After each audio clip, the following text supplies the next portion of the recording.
আসসালামু আলাইকুম। আশা করি সব ভালো আছেন। আল্লাহর রহমতে আমিও ভালো আছি। আমি সকাল সকাল নিয়ে এসেছি খিচুড়ি ও ভর্তা। আমার বাসায় আজকে সকাল সকাল গরম গরম খিচুড়ির সাথে 4 পদের ভর্তা বানিয়েছি।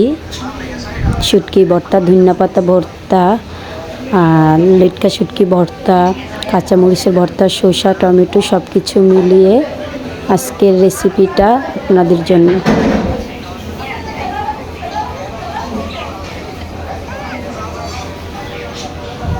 ছোট্ট একটি ভিডিও। আল্লাহ হাফেজ।